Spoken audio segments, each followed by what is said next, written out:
ప్రతి పురుషుడి విజయం వెనుక ఒక మహిళ ఉంటుందని అంటారు.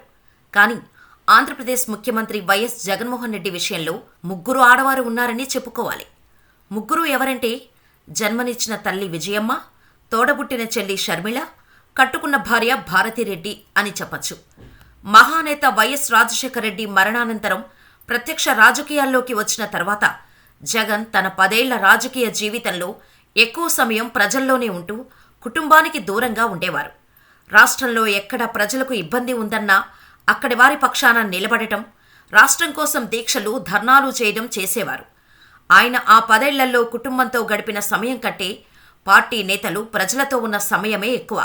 ఒకానొక టైంలో జగన్ జైలుకు వెళ్లాల్సిన పరిస్థితులు వచ్చినప్పుడు ఎక్కడా కుంగిపోకుండా ఇద్దరి పిల్లల తల్లిలా, ఓ పెద్దింటి కోడలిగా, బిజినెస్ ఉమెన్గా, భర్త కోసం న్యాయ పోరాటం, ఇలా అన్ని బాధ్యతలు భారతిరెడ్డి ఎంతో సక్సెస్ఫుల్గా నిర్వర్తించారు.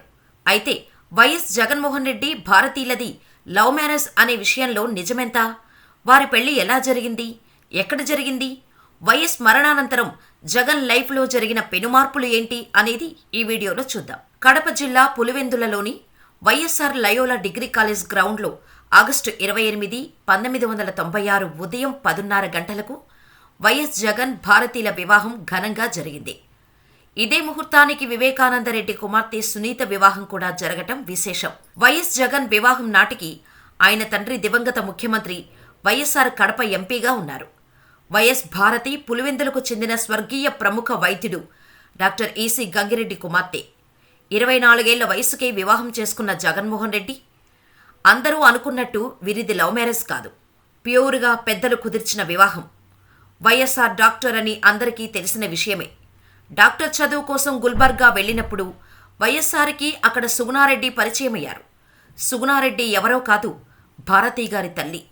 అలా వైఎస్ఆర్ సుగుణారెడ్డిలు అన్నా చెల్లెలుగా పిలుచుకునేంత చనువు ఉండేది. అలా ఇద్దరి ఇళ్లకు వెళ్లేంత అనుబంధం ఏర్పడింది. అంతేకాకుండా వైఎస్ఆర్ అండ్ ఈసీ గంగిరెడ్డిల లక్ష్యం పేదలకు ఉచిత వైద్యం అందించడం.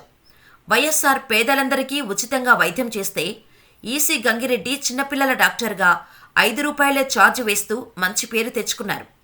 అలా రెండు కుటుంబాల మధ్య అనుబంధం మరింత పెరిగింది. అలా ఓ పెళ్లికి వెళ్ళినప్పుడు భారతీ గారిని చూసిన వైఎస్ విజయమ్మ, రాజశేఖర్ రెడ్డిలు ఆశ్చర్యపోయారు. భారతీ గారి సింప్లిసిటీ, పద్ధతులు నచ్చటంతో ఇంటి కోడలిగా చేసుకోవాలని ముచ్చటపడి ఆ విషయాన్ని నేరుగా ఈసీ గంగిరెడ్డి, సుగుణారెడ్డిలను అడిగారు.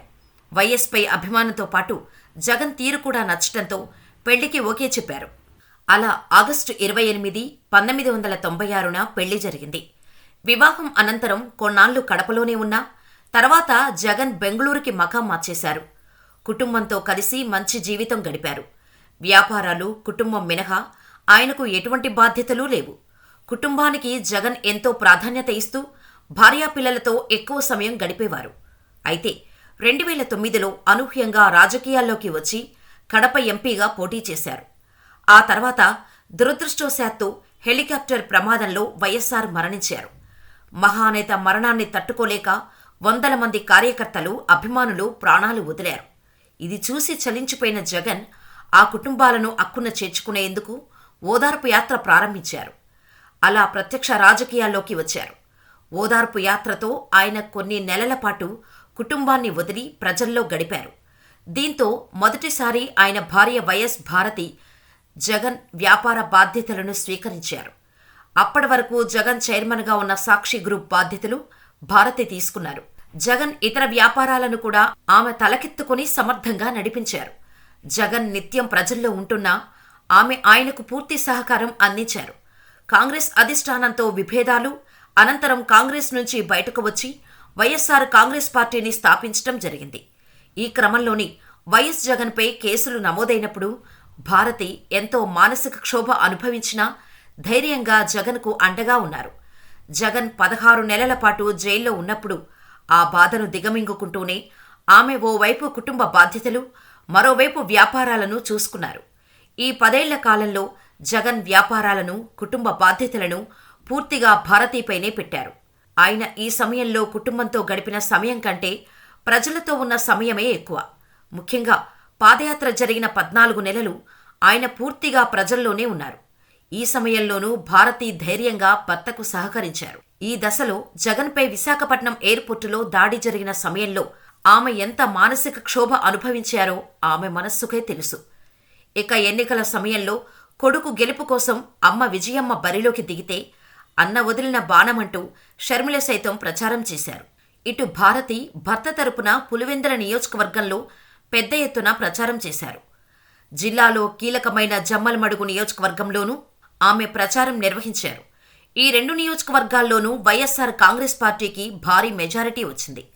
తన భర్తపై ఉన్న నమ్మకం, ఆయన లక్ష్యాన్ని తన లక్ష్యంగా భావించటం, భర్త కష్టసుఖాల్లో పాలుపంచుకుని ధైర్యంగా ఉంటూ జగన్కు అండగా ఉన్నారు. జగన్ రాజకీయంగా విజయవంతం అవటంలో భార్యగా భారతి పాత్ర చాలా కీలకం.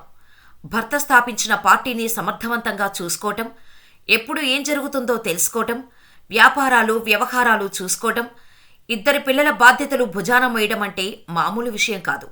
కానీ ఎక్కడా తడబడకుండా అన్ని పనులు ఎంతో సమర్థవంతంగా నడిపి వైఎస్ జగన్మోహన్ రెడ్డి సీఎంగా ఆ కుర్చీలో కూర్చోవటానికి భారతిరెడ్డి చేసిన కృషి గురించి ఎంత చెప్పినా తక్కువే. వైఎస్ భారతి చాలా లో ప్రొఫైల్ మెయింటైన్ చేస్తూ కుడి చేత్తో చేసిన దానాన్ని ఎడమ చేత్తో తెలియనివ్వకూడదు అన్న సిద్ధాంతాన్ని ఫాలో అవుతారు అని ఆమె సన్నిహితులు, ఆమె గురించి బాగా తెలిసిన వారు చెబుతారు. అసలు జగన్మోహన్ రెడ్డి ప్రత్యక్ష రాజకీయాల్లోకి రావాలని అనుకోలేదట. కానీ వైఎస్సార్ మరణానంతరం జరిగిన సంఘటనల కారణంగా రాజకీయాల్లోకి రావాల్సి వచ్చిందట. ముఖ్యంగా కాంగ్రెస్ అధిష్టానం ఓదార్పు యాత్ర చేయకూడదని కండిషన్ పెట్టడంపై తీవ్ర అభ్యంతరం తెలిపారట వైఎస్ జగన్. తన తండ్రి కోసం ఎంతోమంది ప్రాణాలు వదిలారు. నా పరిస్థితి, వాళ్ల కుటుంబ పరిస్థితి ఒకటే. నా కుటుంబానికి కష్టం వస్తే వాళ్లు ప్రాణాలు వదిలారు. మరి కష్టంలో ఉన్న ఆ కుటుంబానికి నా ఓదార్పు అవసరం.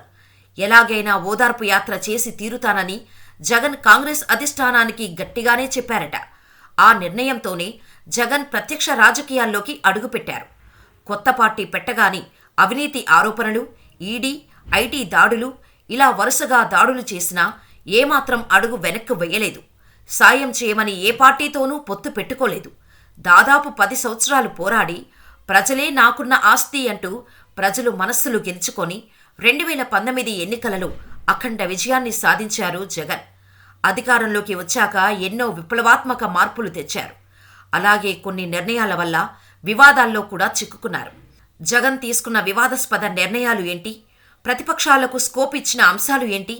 రాబోయే ఎన్నికలలో జగన్ వ్యూహాలు ఏంటి అనే వాటి గురించి తెలుసుకోవాలంటే పార్ట్ 2 అని కామెంట్ చేయండి. ఆ వీడియోతో మీ ముందుకొస్తాం.